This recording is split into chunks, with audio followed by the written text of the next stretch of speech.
Chapter 23. The afflicted sun swung slowly into the Brentford sky, illuminating a parish which seemed already very much on the go. There were now none of the customary morning-tide grumblings and complaints which greeted the arrival of each new day. Here were lads leaping to their feet, anxious to continue their labours, and their labours, as ever, centred upon the forthcoming festival of Brentford. Barefooted children already pranced stiff-leggedly about the maypoles set upon the butts. The sounds of hammering and nailing echoed in the streets as the great floats were being hobbled into shape in myriad back-to-backs. The borough was obsessed by the approaching event, but the whys and the wherefores were misty businesses not lightly dwelt upon. John and Jim slumbered amongst the potato sacks beneath a corrugated iron lean-to, sleeping the blessed sleep of the Bacchanalian. Professor Slocum toiled with book and abacus, and Sherlock Holmes crept over a distant rooftop, magnifying glass in hand. Norman of the corner shop tinkered with alien key and soldering iron upon the project of his own conception, and old Pete, with Chips at heel, made his way along the Ealing road, cursing bitterly. Neville slept in a netherworld of force-fed suppressants, dreaming escape and revenge. The old gods slept also, but the morning of the magicians was not far from the dawning. "Things are certainly not what they used to be in Brentford," groaned Jim Pooley. The allotments being something of a parish nature reserve, the overabundance of hearty birdsong tore the $1,000,000 bum and his Irish companion grudgingly from the arms of good old munificent Morpheus. Jim emerged from beneath his corrugated iron four-poster and grimaced at the world to be. He shushed at the feathered choristers and counselled silence. "Before I was this rich," he said, tapping at his skull in the hope of restoring some order, "before I was rich, I rarely took up a night's lodging upon the allotments." A woe-begone face emerged from the lean-to, the sight silencing the birdies in a manner which normally it would have taken a 12-bore to do so. The god-forsaken thing was that John Omally was far better kept from the gaze of children or the faint of heart. "Morning, Jim," said he. Pooley caught sight of the facial devastation. "Put that back for your own sake," he advised. "I should not wish to come to close quarters with an article such as that until far starboard of breakfast time." O'Malley's stomach made a repulsive sound. "Now breakfast would indeed be your man," he said, taking his ravaged features back into the darkness. The birdsong wailed forth anew. "Shut up!" bawled Pooley, clutching his skull. The birdies put the proverbial sock in it. "Shall we try the Professor for a slice or two of toast?" Jim asked. "Definitely not," a voice called back from the darkness. "I've no wish to see that good gentleman again. Buy me back my introduction, please, Jim. I will owe you." "I can lend you a quid, John, but no more." "Let's go round and impose upon Norman. He's currently at a disadvantage. A bit of company will do him no harm." Pooley rubbed at his forehead and did a bit of hopeless eye-focusing. "All right," he said, "but if he starts to part the bacon with his left hand, then I'm having it away on my toes." O'Malley's face appeared once more in the light. This time it had been translated into the one worn by his normal self. "You have a remarkable powers of recuperation, John," said Jim. "I am a Dubliner, but of course." The two men tucked in their respective shirt-tails and strolled as best they could over the allotments, through the gates, and off up the Albany road. 100 or so yards behind them, another Pooley and Omally fell into step and did likewise. "You were saying last night," said Jim as they reached Moby Dick Terrace, "although I should not broach the subject so early in the morning, something about reaching a decision." "Oh, yes." John thrust out his chest and made some attempt to draw in breath. "My mind is made up. I have the thing figured." "And as to this particular plan, is it kosher and above board, or is it the well-intentioned codswallop of the truly banjoed?" "I had a drink on me, truly, but in no way did it affect my reason." Now 50 yards behind, the other Pooley and Omally marched purposefully on in perfect step, their faces staring over ahead. "So tell me all about it then, John." Omally tapped at his nose. "All in good time. Let's get some brekkie under our belts first." As they rounded the corner into Ealing Road, they saw old Pete approaching, cursing and swearing, his daily paper jammed beneath his arm. Young Chips followed, marking the lampposts for his own. The elder hobbled on, and as he caught sight of John and Jim, he grunted a half-hearted "Good morning." As they all but drew level, the old man suddenly dropped his paper and raised his stick. He stared past John and Jim, and his mouth fell open, bringing the full dental horror of his national health into hideous prominence. "Gods," he stammered. "Now I've seen it all." John and Jim looked at one another, towards the gesturing ancient, and finally back over their shoulders, following the direction of his confounded gaze. Bearing down upon them at a goodly rate of knots marched their perfect doubles. "Run for your life!" screamed Omally. Jim was already under starter's orders. The two tore past the befuddled ancient and his similarly bemused pet at an Olympic pace. Their doubles strode on in unison, hard upon the retreating heels. Old Pete turned to watch the curious quartet dwindle into the distance. He stooped crookedly to retrieve his fallen paper and shook his old head in wonder.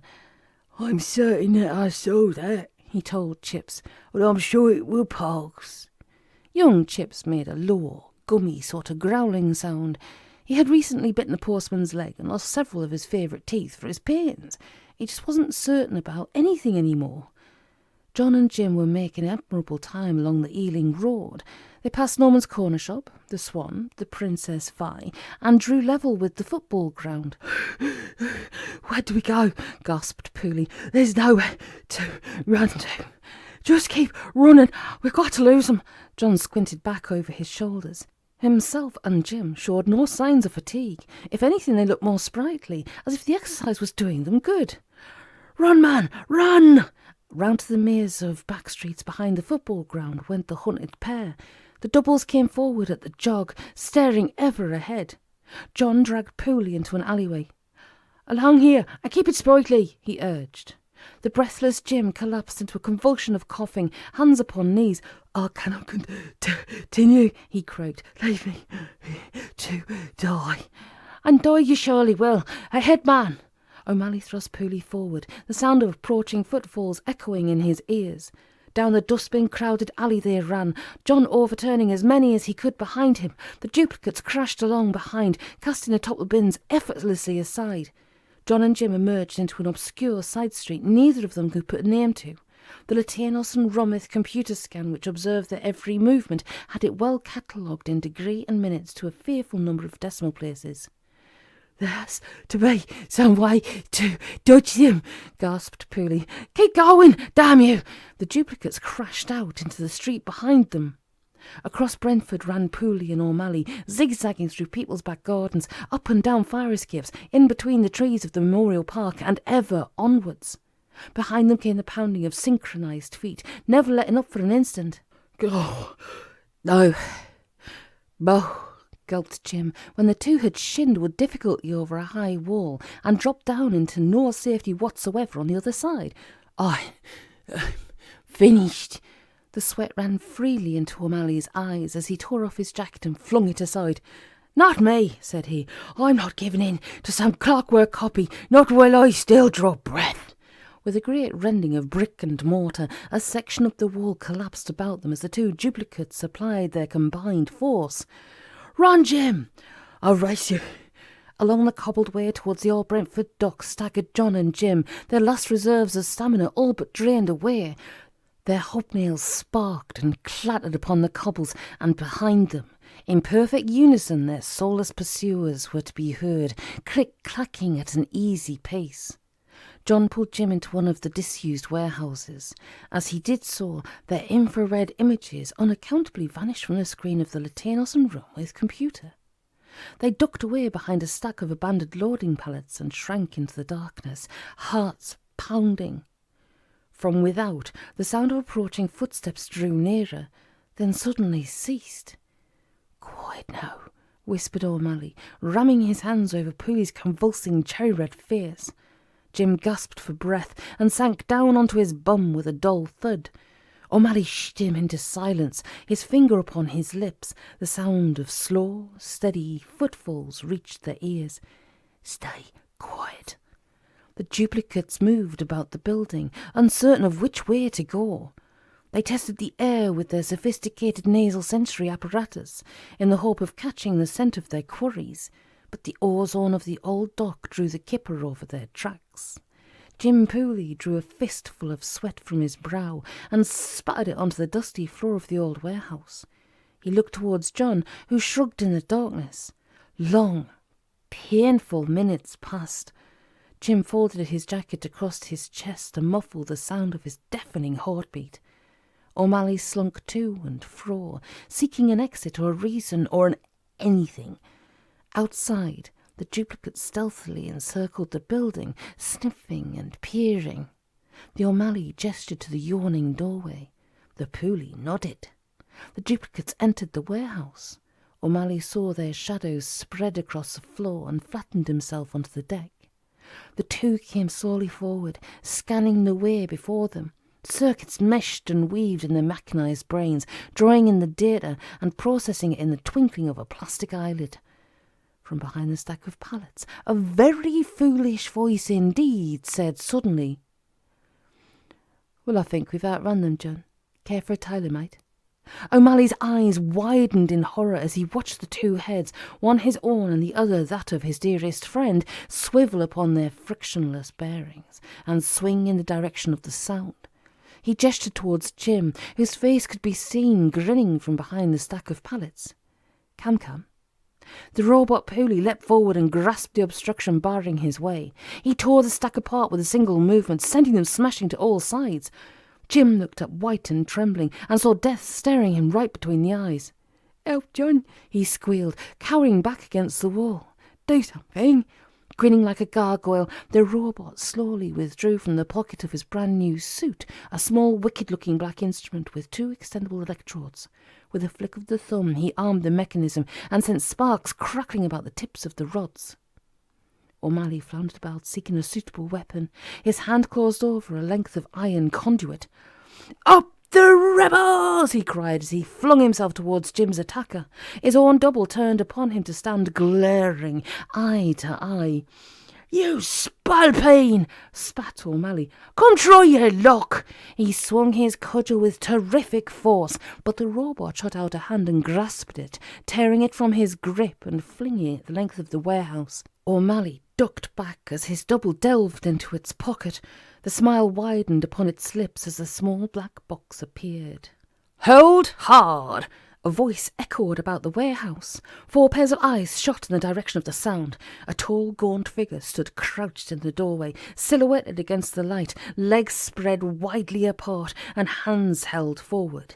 "This is a Magnum 44, he shouted. "Biggest handgun in the world, and can blow your heads clean off your shoulders. What do you say, punks?" The robot duplicates looked towards their respective quarries, one cowering and covering his knots, the other standing defiant, 34 function Barlow knife now in hand. They turned in unison towards the source of their annoyance. "Hold hard, or I fire!" cried Sherlock Holmes. The robot stole forward upon synthetic heels. "Right on!" Holmes' trigger finger tightened. 2 shots rang out in rapid succession. The robot Pooley spun from his feet in a hazy blur, his head a mass of trailing ribbons and sparking wires. The Omally sank to its knees, foul yellow slime spurting from 2 overlarge holes front and back of its plastic skull. He rose to stumble forward, cruel claws scratching at the air, jerked upright and then slumped to the deck, a rag doll flung carelessly aside. Holmes blew into the barrel of his 44, spun it upon his forefinger and tucked it away into his shoulder holster. "Gotcha," he said. Omally clicked back the blade of his Barlow knife and thrust the thing into his breast pocket. He stepped over to console the gibbering Pooley. "Thank you," he said to Sherlock Holmes. "It seems we are in your debt." "No sweat," the great detective replied. He stooped over the twisted corpse of the false and fallen Pooley and began to turn out its pockets. Jim crept forward and watched in horror as Holmes examined the contents before tossing them aside. A besmutted handkerchief, a leaky ballpoint pen, an initialed gold Cartier lighter, and a packet of Passing Cloud cigarettes. Pooley patted frantically at his pockets. They'd been picked, obviously. To his further horror, his patting disclosed an identically besmutted handkerchief, a leaky ballpoint pen, and the same Cartier lighter, which he had not as yet learned how to fill, even the packet of cigarettes. Pooley held out his hands to Sherlock Holmes. The detective took the cigarette packet and shook it open. 17 cigarettes. He picked up the robot's packet. 3 gone from the packet of 20. "Very thorough. Every last detail absolutely correct," said Holmes. "I would hazard a guess that, should we analyse the fluff in your trouser pockets and that of his steam spawn here, they would match exactly." Jim shuddered. Holmes completed his search and satisfied himself that he had taken all relevant matters into account. He rose to leave. "I must away now," he said. "The game is afoot." "It's costing us an arm and a leg," said Omally. "We're good to you at the very least." "Your sentiment is appreciated, John, but luck plays no part whatsoever in my investigations." Holmes tapped at his right temple. "It all comes from here. The science of deduction, made art." "Yes," said Omally doubtfully. "Well, be that as it may, my best wishes to you for the success of your mission."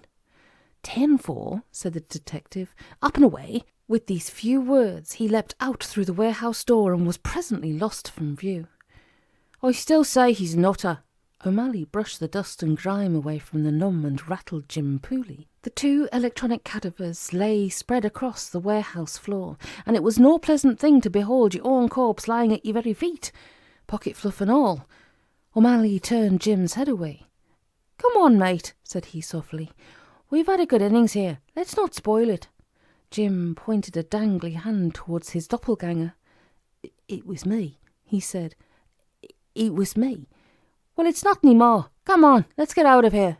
"I shouldn't do it." A voice from behind froze Omally in his tracks and caused his hand to seek out his Barlow knife. "Don't go outside, I'm telling you." Omally turned slowly and wearily to face whatever the new threat might be. Across the deserted warehouse floor, a head peeped out from a now open manhole. It was so distant. "Lead roof," said the pink-eyed man from below. "The computer scan cannot penetrate it. That's why they couldn't find you." Omally peered up into the darkness of the eaves above. So that was it.